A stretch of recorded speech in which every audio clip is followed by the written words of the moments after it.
Makikitang nalulumo pa rin si Rudo dahil sa nangyari kay Gris sa huling labanan. Nilapitan siya ni Engine at nabanggit na nagagamit na ni Rudo ang kanyang vital instrument. Ngunit habang nagsasalita si Engine, biglang sumigaw si Rudo, galit na galit dahil hindi niya nailigtas si Gris. Naalala niya ang mga panahong nasa sphere pa siya, kung saan hindi rin niya nailigtas si Recto, ang taong kumukop at nagligtas sa kanya. Paulit-ulit na bumabalik sa isip niya ang pagkabigo at sinisisi niya ang kanyang sarili. Nagsalita si Engine at mariin niyang ipinaalala kay Rudo na isinakripisyo ni Gris ang kanyang buhay para sa buong team. Pinrotektahan niya si Rudo dahil nakita niya ang kabutihan sa puso nito. Tumayo si Engine at marahang sinabi kay Rudo na pumasok na sa loob upang magbigay galang kay Gris. Nagulat si Rudo nang makita si Gris na buhay at nakangiti pa. Kinongratulate pa siya nito dahil na-awaken na niya ang kanyang kapangyarihan. Kinusot pa ni Rudo ang kanyang mga mata, hindi makapaniwala na buhay pa si Gris. Inaasar naman siya agad ni Engine dahil inakala raw ni Rudo na patay na si Gris. Nalito si Rudo, sapagkat malinaw niyang naalala na direkta siyang inatake ni Jabber sa dibdib gamit ang matutulis nitong claws, kaya naman sigurado siyang hindi ito makakaligtas. Ngunit ipinakilala ni Gris ang babaeng nasa kanyang tabi, si Asia Stilza, ang nag-iisang giver ng cleaners na may kakayahang magpagaling. Nagsalita si Asia ng sobrang mahinahon, at dito agad nagbiro si Engine na siya'y type person daw ito. Nagpasalamat si Gris kay Asia sa kanyang ginawa, gayon din kay Follow na tumulong rin sa kanya. Pagkatapos ay tumingin siya kay Rudo at pinasalamatan ito, na manghapa sa ipinakitang lakas sa huling laban. Binanggit din niya na dahil sa teamwork nila ni Zanka, nagawa nilang pigilan ang kalaban. Idinagdag pa niya na huwag nang isipin ni Rudo ang talisman, dahil masaya na siya na nagamit ito sa tamang paraan. Tapat namang sinabi ni Rudo kay Gris na masaya siya at ligtas ang kanyang kaibigan. Isang lalaki ang biglang nagsalita at sinabing ang raider na nakalaban ni Rudo ay may binanggit tungkol sa border at nagre-research sa sphere. Agad na nagtanong si Rudo kung sino ang lalaking iyon. Dito ipinaliwanag ni Engine na siya ang kanilang boss. Nagulat si Rudo at hindi makapaniwala na ang taong nasa kanyang harapan ay ang pinuno mismo ng cleaners. Nagpakilala ang lalaki bilang si Arkha Corvus, ang boss ng cleaners. Sinabi niya na narinig niya ang balita na pansamantalang mananatili si Rudo habang nangangalap sila ng impormasyon at dapat sana ay hindi niya ito papayagan. Ngunit dahil nakita niya mismo ang buwis buhay na pagprotekta ni Rudo sa kanyang mga kasamahan, nagbago ang kanyang pasya. Opisyal niyang binati si Rudo at tinanggap ito bilang bagong miyembro ng cleaners.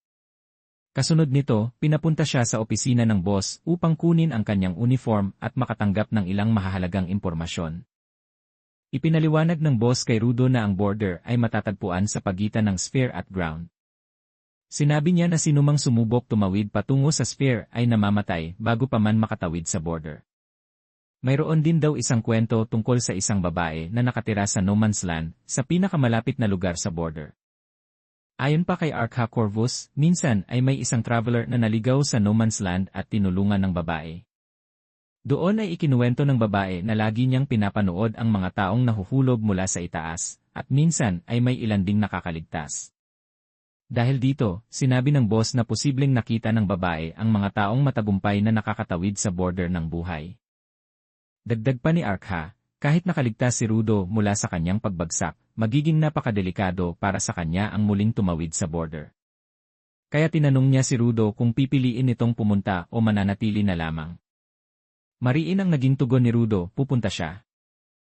Biglang pumasok si Engine at napansin ang cleaner's uniform na suot ni Rudo. Ngumiti ito at sinabing bagay na bagay sa kanya ang kasuotan. Pinipigilan ni Follow si Rudo dahil gusto na nitong magtungo agad sa No Man's Land upang hanapin ang babae na nakatira roon. Ngunit nagsalita si Engine at mariing sinabi na hindi siya maaaring basta-basta pumunta doon. Anya, mamamatay lang si Rudo nang walang nakukuhang impormasyon at hindi pa alam kung hanggang saan ang kaya niyang gawin. Kahit na nagagamit na niya ang kanyang kapangyarihan, hindi pa rin nila batid ang limitasyon nito at lalo na ang kahinaan. Dahil dito, tinanong ni Rudo kung sasama ba si Engine sa kanya. Pumayag naman ito, at pabirong sinabi na isa itong suicide mission kung mag-isa lang siyang pupunta sa No Man's Land. Naitanong naman ni Rudo kung paano naging givers ang mga raider na nakalaban nila. Ipinaliwanag ni Engine na hindi lahat ng tao ay may mabuting puso, at hindi rin lahat ay marunong magbigay halaga sa isang bagay. Dagdag pa niya, walang kinalaman ang moralidad ng isang tao kung siya ba ay magiging isang giver o hindi. Sa huli, pinayuhan ni Engine si Rudo na magpahinga muna at mag-relax, sapagkat napakarami na ang nangyari sa kanya nitong mga nakaraang araw. Habang nagpapahinga si Rudo sa kanyang silid, bigla siyang nagulat nang buksan ni Rio ang pinto. Masiglang sinabi ni Rio na ililibot niya si Rudo sa cleaner headquarters. Dinala siya nito sa training room, dining hall, at restrooms.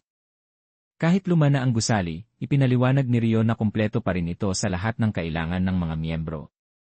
Habang sila ay naglalakad, tinanong ni Rio kung anong mga pagkain ang mayroon sa spare, at kung may matatamis din ba doon.